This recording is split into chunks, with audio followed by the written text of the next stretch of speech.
Lima Gris TV, un canal diferente.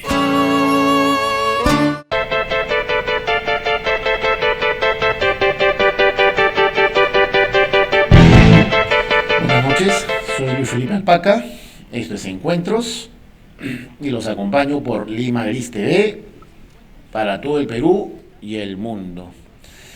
Bueno, en esta ocasión nos acompaña un político, periodista, abogado, empresario, me refiero a Francisco Díez-Canseco Tábara.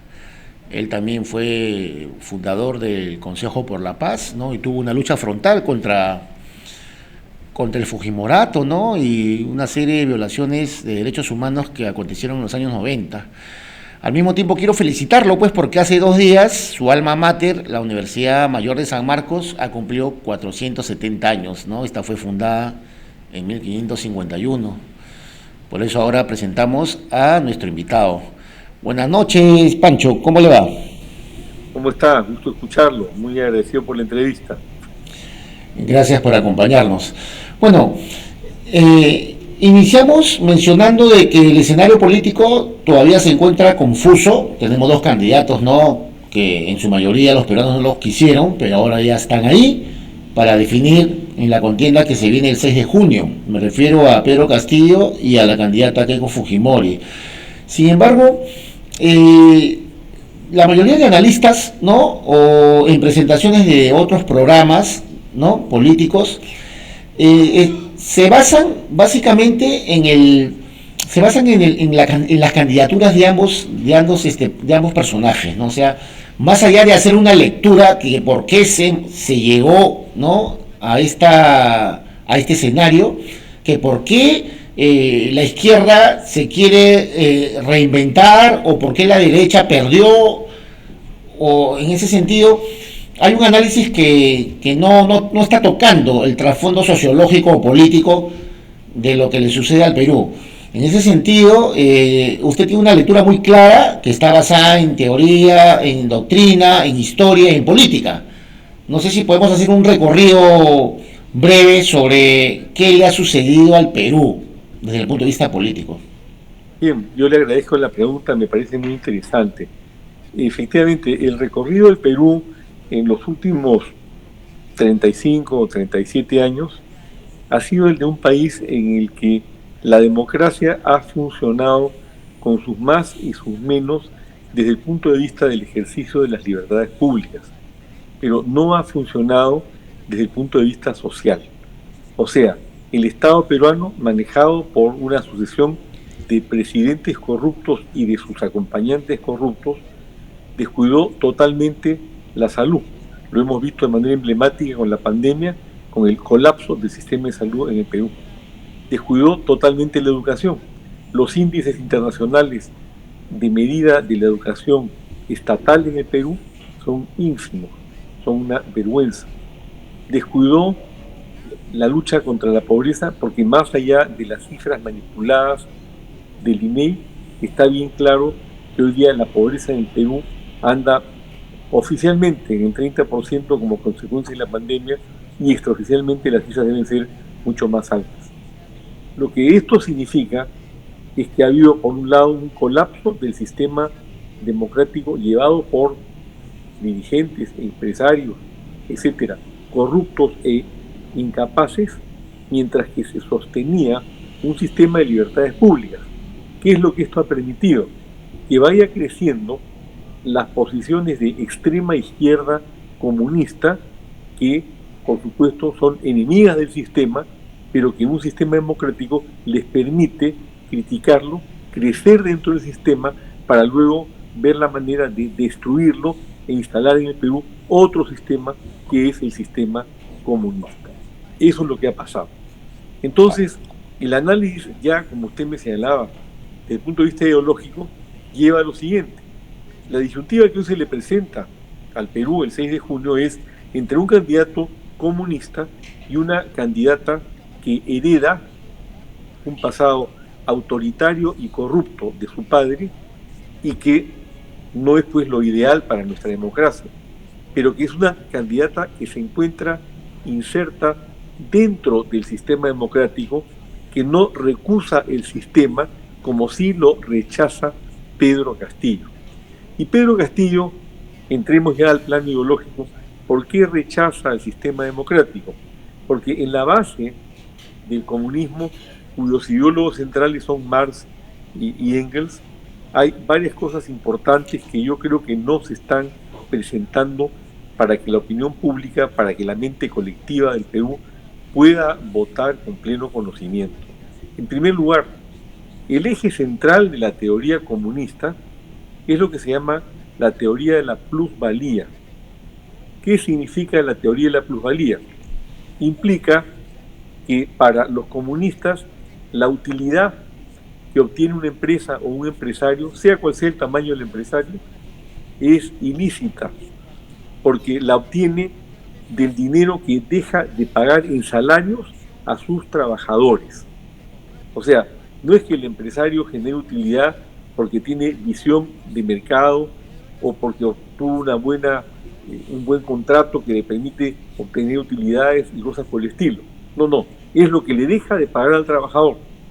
Cualquier excedente de dinero que provenga de una empresa es porque el trabajador no ha recibido el salario que le corresponde. Esta teoría, por supuesto, ha sido superada largamente y emana de la realidad existente en la Inglaterra del siglo XIX, donde Marx y Engels, padres del comunismo, hicieron sus análisis y donde en esa época efectivamente los niños trabajaban 18 horas, no había beneficios sociales, les pagaban una miseria, los tenían prácticamente esclavizados. No es la realidad a la que hemos evolucionado el día de hoy. Por lo tanto, la teoría de la plusvalía es válida para las comunistas, pero no para una sociedad donde hay y debe haber libertad de mercado. Entonces, en base a esa teoría, ellos plantean la lucha de clases. Es inconciliable la posición del empresario, explotador, de los burgueses, como le llaman ellos, con los proletarios. Y por eso plantean la necesidad de que para destruir el Estado explotador, ellos dicen que el Estado en una sociedad democrática es el comité ejecutivo de los explotadores. Para destruir ese comité ejecutivo plantean la llegada al poder a través de cualquier vía y la dictadura del proletariado. Sin embargo, esa dinámica de regímenes que ha mencionado en el Perú, bueno, incluso antes de que se constituya la independencia, el abuso fue feroz, fue tenaz contra el indio, pero a pesar de instaurar la república, se continuó con esas prácticas de abusos, ¿no? De abusos, de humillación al trabajador. En esa época era el esclavo. Y lo peor aún, en pleno siglo XX, por más que se instauraron algunos esbozos de gobiernos disque socialistas, incluso la dictadura, se continuó con lo mismo. Y ahora, en esta época, vamos a decirlo, en la primera transición democrática, desde la época de Alejandro Toledo, donde nacieron estos caviares, esta clase que se ha vuelto hegemónica y que ha tomado las instituciones del Estado en los últimos 20 años, continúa. O sea, los pobres continúan siendo vulnerados, avasallados, y la clase más empoderada continúa siendo un festín del erario nacional. ¿Qué lectura le daría a este statu quo que ya, repito, surgió desde los últimos 20 años? ¿Quiénes se han erigido en el poder desde ese tiempo? Bueno, está bien claro que a la caída de Fujimori, los caviares, aplicando lo que se llama una técnica desarrollada por Antonio Gramsci, teórico comunista de comienzo del siglo XX, italiano, han ido entrando por la puerta falsa del poder para ir adquiriendo poder. Han logrado formar hasta su propio partido, el Partido Morado, que ha fracasado flagrantemente en estas elecciones, y se han infiltrado por todos lados. Pero los caviares constituyen una izquierda lobista, una izquierda que no tomó el fusil para irse con Sendero Luminoso porque prefirió hacer la revolución en el Café Haití de Miraflores. Son pseudo falsos revolucionarios. Han estado trabajando con la derecha mercantilista, que es la que ha impedido que el Perú desarrolle un sistema de economía social de mercado consagrado por la Constitución del 93, llevando al Perú, no al sistema neoliberal de libertad absoluta de mercado, con restricciones a los monopolios, sino a una economía mercantilista, en donde el cártel de la construcción, porque no es un club, con Graña y Montel y compañía visiblemente beneficiados, ha depredado los recursos fiscales para llenarse los bolsillos. Y en el camino han recibido su ala los caviares. Eso es lo que ha venido ocurriendo en todos estos años. Y por eso es que el sistema, ¿no es cierto?, se ha maleado. Por eso es que muchos dicen, bueno, ¿cómo voy a defender yo este sistema? Lo que ocurre es que el sistema que tiene vigencia en el Perú no es el de economía social de mercado, no es el que corresponde a una sociedad democrática. Es un sistema de monopolio mercantilista de determinados grupos de poder. Y eso es algo que yo creo que es muy importante aclarar, porque yo no puedo defender lo que ha ocurrido en estos 20 años, yo defiendo el sistema. Yo lo que trato de explicar, y le agradezco que me dé la oportunidad, es que la alternativa comunista no es válida porque conduce al abismo, conduce a la dictadura absoluta, conduce a la quiebra del Estado, conduce a la pobreza total, caso de Venezuela, caso de la vieja Unión Soviética, donde Stalin asesinó, mató de hambre a 10 millones de campesinos. Sí, pues. Entonces, la vía de salida de esto es, dentro del sistema democrático, hacer lo que en Perú Nación nosotros planteamos, una revolución pacífica, eliminar real y efectivamente la corrupción. ¿Cómo?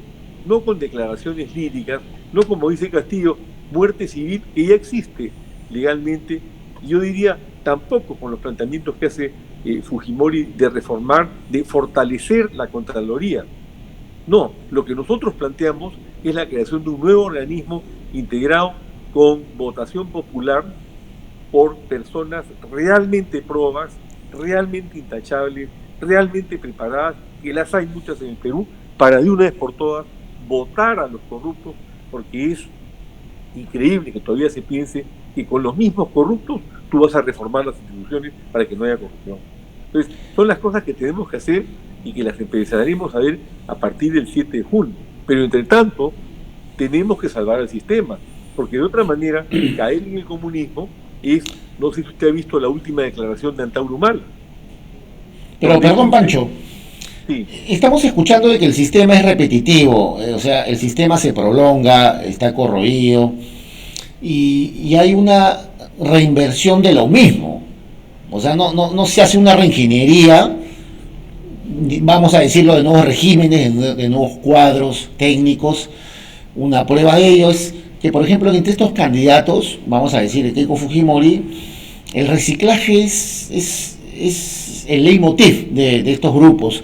Por ejemplo, en el caso de Keiko Fujimori, en el equipo presidencial tenemos al exministro de su padre, Alberto Fujimori, ¿no? Me refiero al economista Jorge Vaca Campodónico. Y también tenemos al otro economista, recién llegado a Perú, ¿no? Porque él ha estado como director del CAF, ¿no? Este banco que presta dinero a organismos internacionales. Me refiero a Luis Carranza, que también fue viceministro de Toledo hace 20 años y después llegó a ser ministro de Economía del gobierno aprista. Entonces, ¿de qué estamos hablando? Y ahora el nuevo plan 200 que está anunciando el candidato Castillo de Perú Libre, también está reciclando personajes del Partido Morado, por ejemplo, un candidato del Partido Morado que defendía el enfoque de género, una candidata de Juntos por el Perú, está ya en este plan 200 el gerente de transportes, ¿no? de Susana Villará, me refiero a Guerra García, tenemos a Pedro Franklin. O sea, ¿de qué estamos hablando? Hay un reciclaje de personajes que han estado en el aparato estatal en los últimos años y que en su mayoría son de izquierda o de centro izquierda. Entonces, en la medida que tengamos este valor humano rondando todo el tiempo en las instituciones o poderes del Estado, ¿qué probabilidades hay de que haya un saneamiento? Eso es lo que nos preocupa a los electores. Mire, las probabilidades de saneamiento con Castillo son cero.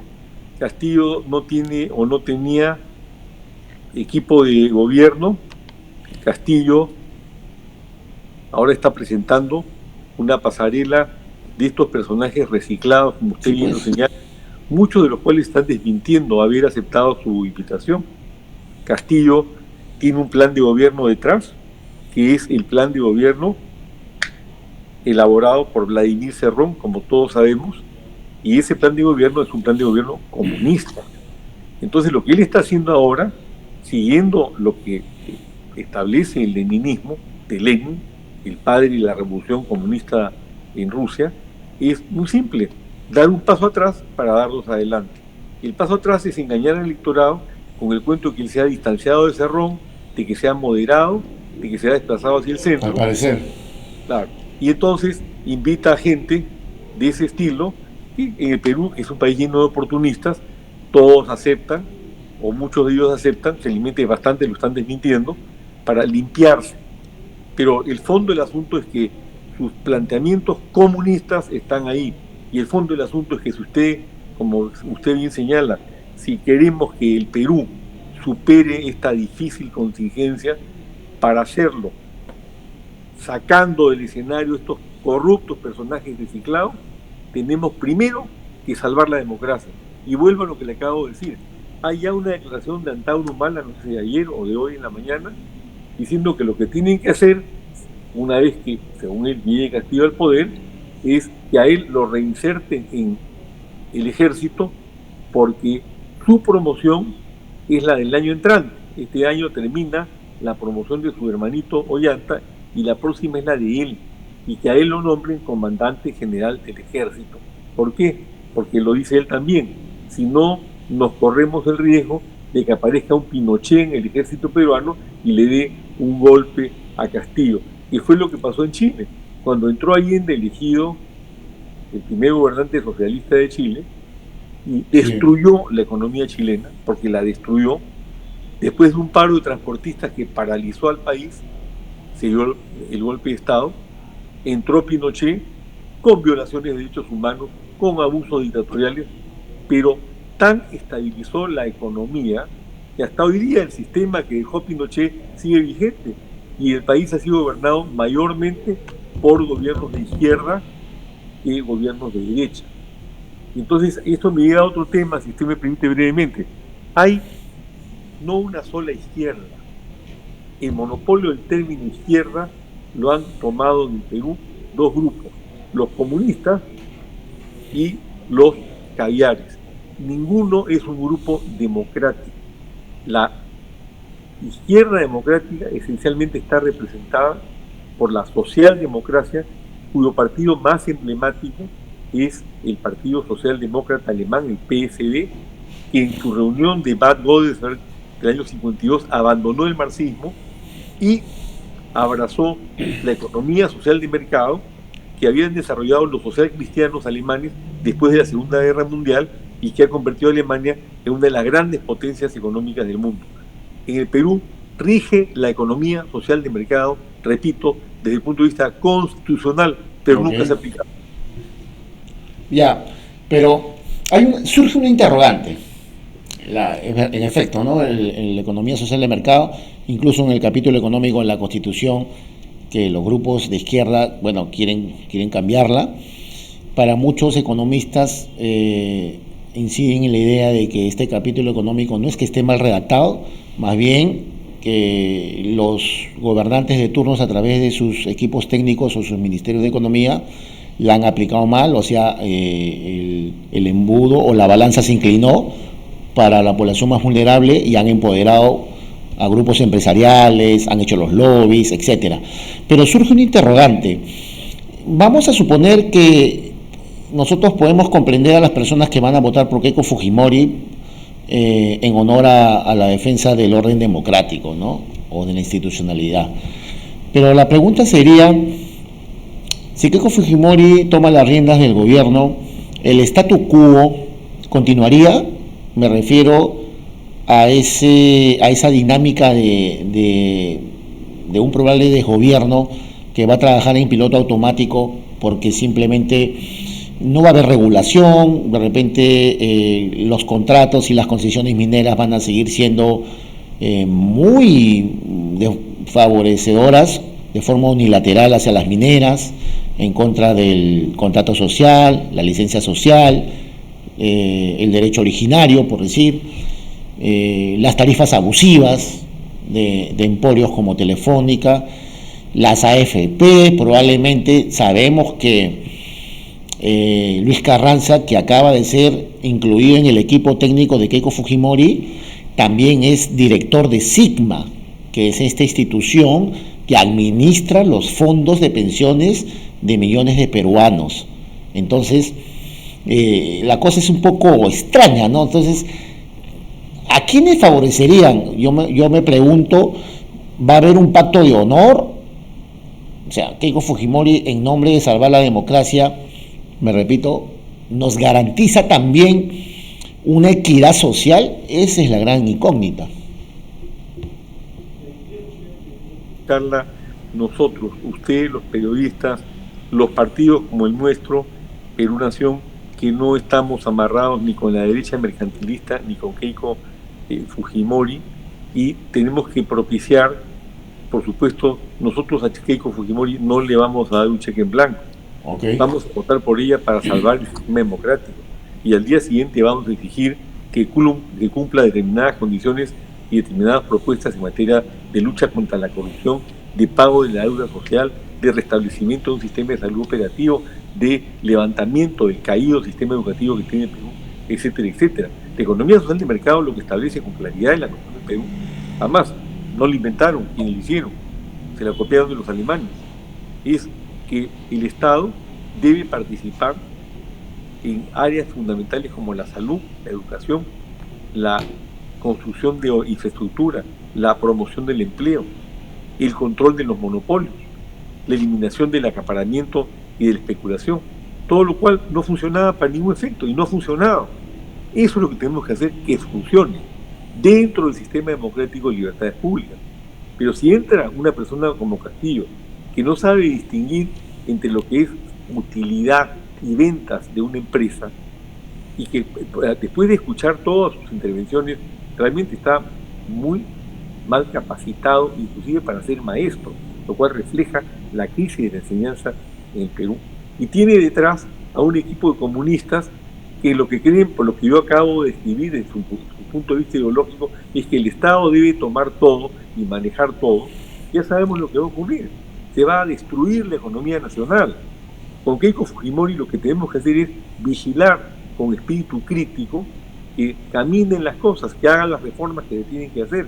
Y por supuesto, habrá que apoyar institucionalmente la democracia, porque a mí no me cabe la menor duda que una vez que pierda Castillo va a decir que hay fraude y va a salir a las calles, y ahí hay 20.000 cubanos que han entrado al Perú en los últimos 3 años, 20.000 cubanos, y todo el mundo sabe que los médicos cubanos de esa medicina que fue tan buena hace 40 años y que ahora está de capa caída, son los batas blancas del G2, del Servicio Secreto Cubano, que le están haciendo ya campaña a Castillo.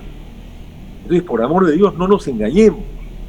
Esto es simplemente o comunismo o democracia, y en democracia, darle a esa democracia la eficiencia social para que camine no solamente en el área política o de libertades públicas, sino esencial y fundamentalmente en la satisfacción de las necesidades esenciales y fundamentales de nuestra población, cosa que no ha hecho.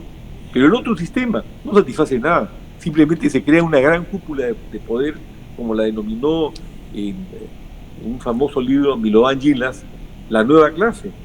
Eso es lo que en China, eso es lo que hubo en Rusia, en la Rusia soviética, una nueva clase oligárquica que era propietaria de todo a través del Estado, que hacía lo que le daba la gana, que abusaba, que violaba los derechos humanos y que jamás distribuyó la riqueza, sino lo que hizo con toda seguridad, y como lo dice además Winston Churchill, distribuyó la pobreza. Y ejercían la impunidad. Entonces... Y total impunidad, porque ahí ni usted ni yo podríamos sostener el diálogo que estamos teniendo en este momento. Ahora, es puntual mencionar eso porque en nuestro contexto pasa lo mismo. Bueno, ayer el Congreso estuvo a punto de censurar al presidente en cargatura Sagasti.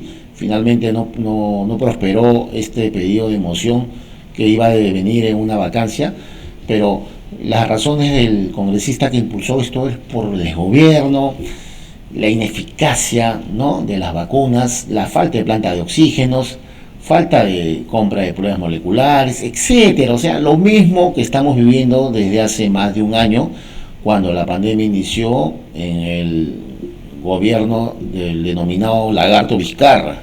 ¿A qué me refiero? Que la impunidad ya es una institución en nuestro país. Entonces, salga quien salga, vamos a decirlo, Keiko Fujimori o Pedro Castillo, ¿acaso habría una comisión de la verdad para que haga justicia? Porque todo lo que está sucediendo es insólito. Me refiero a que muchos jurisconsultos opinan de que esto es un genocidio sistemático, sin llegar a ser una exageración. Han muerto miles, decenas de miles de peruanos, y borrón y cuenta nueva. Este entramado de las vacunas chinas Sinopharm, que la Comisión Carbone simplemente dijo: no hay listas de vacunados, no hay nada y punto. O sea, un ejercicio recurrente, ensombrecedor, de burla hacia los peruanos. ¿Cómo se va a hacer justicia si tenemos una Junta Nacional de Justicia creada por Vizcarra, una Fiscalía de la Nación liderada por una fiscal puesta por Vizcarra, un Poder Judicial liderado, repito, también por una jueza suprema puesta por Vizcarra? ¿Quién nos garantiza eso? O sea, el siguiente mandatario, ¿qué va a hacer? O la sociedad civil, ¿qué va a impulsar para que los responsables no queden impunes? La impunidad nos latiga todo el tiempo, ya estamos frustrados por eso. ¿Qué va a pasar? Mire, un gobierno de Castillo impediría lo que usted propone y en lo que yo estoy totalmente de acuerdo, porque es el gobierno de la impunidad absoluta y porque este gobierno caviar es, por cierto, ya se han colocado con Castillo. Ahí hemos visto que Pedro Frank, el economista central de ellos, sí, pues, almorzó, por supuesto, no en algún boliche simpático, no sé, de alguna zona de Lima, sino nada menos que en el Hotel La Vista del Hotel Marriott, con Castillo, hace unos días. Y estamos viendo la ofensiva caviar a través de la proclama ciudadana, todos los que se suscribieron. Castillo habla, ahí hay un Castillo, pero que es un cura caviar, que infortunadamente representa la Conferencia Episcopal Peruana, la Coordinadora de Derechos Humanos de Caviares. Se están reacomodando. Se están acomodando. Y para mí lo que ha resultado significativo es que otro prominente caviar, que antes manejaba una encuestadora, un señor Chaparro, salió inmediatamente a decir que el problema de Perú Libre es Cerrón, o sea, no Castillo, para irlo separando y ver cómo se colocan con Castillo, pero también irlo limpiando a Castillo para ver si de esa manera pueden lograr que el estancamiento electoral en que se encuentra se rompa y que empiece a subir. Entonces, el tema es, eso es impunidad.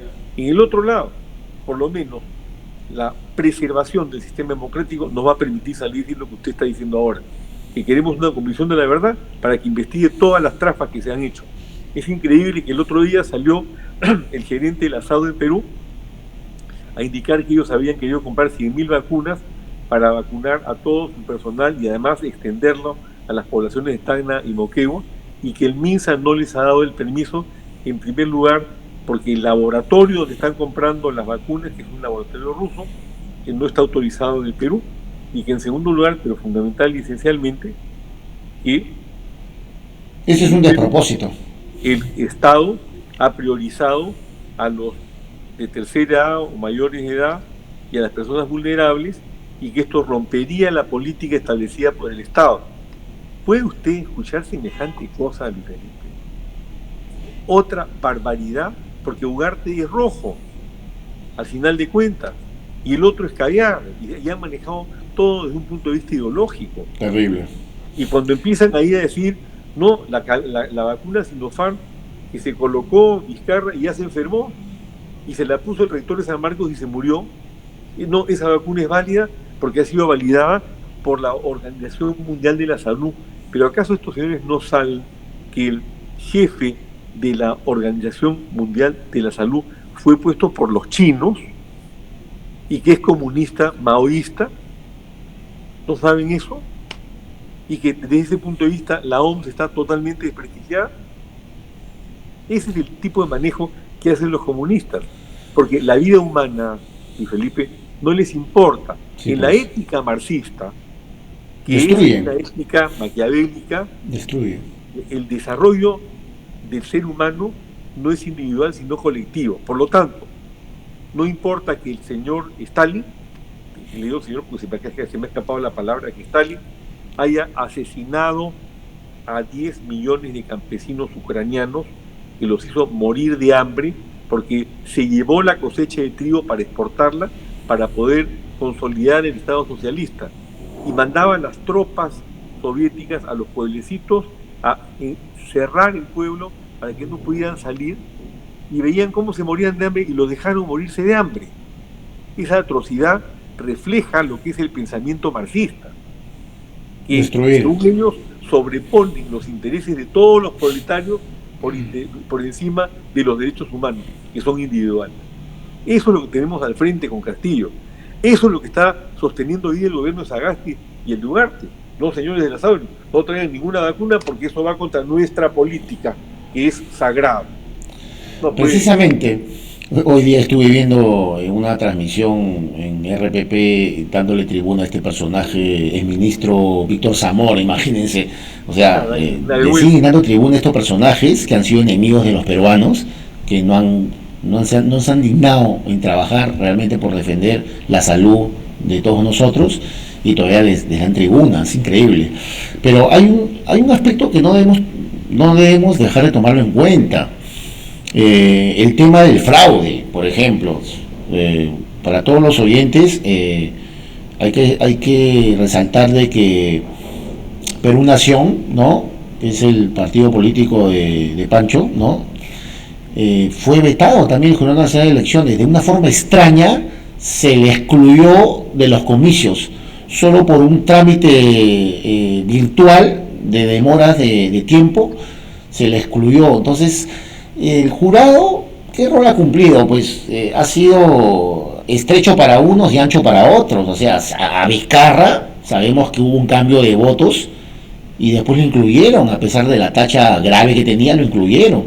O sea, había una cacería de brujas contra unos candidatos y han sido con guantes de seda con otros. Eso es una especie de prefraude. Entonces, ¿de qué estamos hablando? Vale mencionar también que el presidente de este jurado electoral, el doctor Jorge Luis Salas Arenas, es rojo. En su juventud, ya lo mencionamos, cuando estudiaba en la Universidad Católica Santa María de Arequipa, él pertenecía a Patria Roja, hacía activismo. Incluso creo que mencionan que incluso ha sido abogado hasta de subversivos. Entonces, ¿qué va a pasar finalmente si es que al final de los comicios electorales del 6 de junio va a haber impugnaciones, que suele suceder, y él, en su calidad de miembro del jurado, podría votar doblemente, porque el Jurado Nacional de Elecciones solamente tiene 4 miembros por el momento, de forma espuria, deberían ser 5, no tiene el miembro que lo convoca el Colegio de Abogados de Lima. Entonces eso es riesgoso, no se está hablando de ese tema. ¿Qué opinión le merece sobre esta tesis que el fraude todavía no descansa? No descansa el fraude. Salas es un hombre de origen comunista, ha llegado a través de maniobras en la Corte Suprema, en la presidencia del Jurado Nacional de Elecciones, para encabezar un organismo que desde atrás está manejado por un duende que se llama Fernando Tuesta Soldevilla. Conocidísimo. Tuesta Soldevilla fue mi asesor cuando yo encabecé la comisión encargada de la reforma electoral en la mesa del diálogo de la OEA en el año 2000. Yo lo tuve que sacar de la comisión. Bueno, me lo insertó una caviar. Yo soy una persona de mentalidad abierta, mi hijo es un experto, lo recibí. Al segundo día de las reuniones, Valentín Paniagua, que integraba también la comisión, me hizo una parte y me dijo: Pancho, te ruego que lo saques este sujeto porque no sabe dónde está parado y está demorando todas las cosas. Este Tuesta, que después fue sacado de la OMPE. Lo votaron, salió por la puerta de atrás. Claro, lo votaron porque tuvo un asunto con un amante que la contrató sin ningún tipo de méritos y con un sueldazo, y al final los caviares lo ayudaron a que renunciara y que no lo votaran, pero fue votado. Y lo inhabilitaron 5 años, no hay que olvidar eso. ¿Te acuerdas? 5 años de inhabilitación, y luego lo reclutó a Vizcarra para hacer una reforma política en la cual hoy día el Movadef sí se puede inscribir. Yo hice la crítica a este tema y la denuncia hace largos meses y por supuesto salieron a defenderlo a Tuesta, Tanac y todo el equipo que lo acompaña, a decir que esto no tenía mayor importancia. Tiene una importancia trascendental. Hoy día, con la reforma de Tuesta, en las regiones no pueden inscribirse movimientos regionales que sean antidemocráticos o que sean anticonstitucionales, pero partidos nacionales sí lo pueden hacer. O sea que el Movadef sí se puede inscribir y puede hacerlo con 24.800 afiliados, lo puede hacer mañana. Esa es la reforma de Vizcarra y de Tuesta Soldevilla. Ahora, volviendo a lo que usted señala, este sujeto maneja desde atrás el jurado con la, por supuesto, con... En estos momentos, es asesor que se lleva más de 50.000 soles. Así es. Y tiene a este sujeto Salas, de presidente del jurado, que a nosotros nos dejó fuera de carrera porque la firma digital de nuestro personero ingresó con 12 segundos de atraso. Y obviamente la ley nos ampara porque indica que si uno comienza el trámite antes del vencimiento de la obra, puede continuarlo después de vencida la obra. En nuestro caso fue 12 segundos y tampoco por responsabilidad nuestra, sino porque el sistema del jurado se colgó media hora antes. Con todo eso, hubo el dictamen del Departamento Legal de Jurado Nacional de Elecciones que conllevó una resolución, un proyecto de resolución firmado por 2 vocales, y Vélez, indicando que era válida nuestra inscripción. Salas contrató a una asesora externa para sacar otro nuevo dictamen y, haciendo uso y abuso de su voto dirimente, como usted lo ha señalado, nos sacó del escenario electoral. ¿Por qué es rojo? Porque sabía que tenía un buen enfrentamiento ideológico, porque estábamos en 4 o 5% de las encuestas, y había que, eso sí, beneficiar a Vizcarra, que ilícitamente se quedó en la carrera electoral.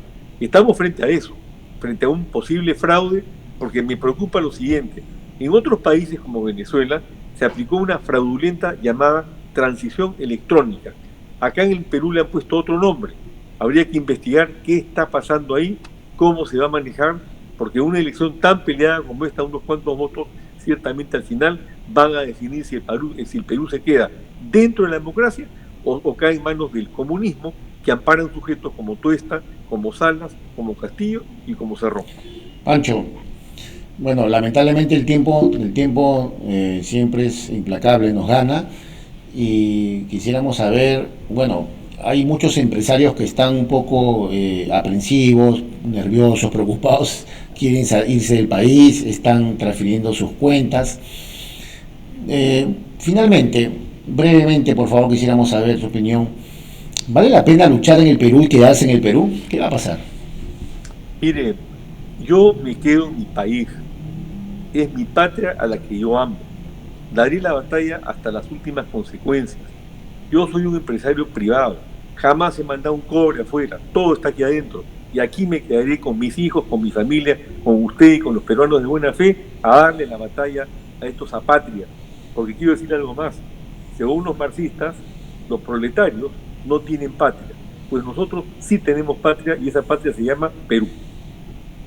Bueno, gracias, Pancho. Muchas gracias por tus opiniones, y ya nuestros seguidores podrán sacar sus conclusiones después de haberte visto. Encantado. Hasta la próxima. Hasta la próxima. Un abrazo. Muchas gracias.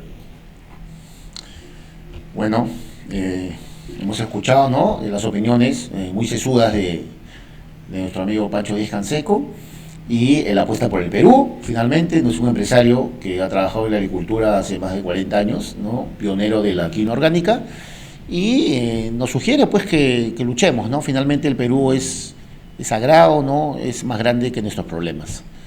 Esperaremos todavía a ver qué sucede en este escenario político. Hay mucho pan por rebanar, se vienen los debates y veremos cuál va a ser el desenlace. En fin, eso ha sido todo por hoy. Muchas gracias y hasta la próxima. Lima Gris TV, un canal diferente.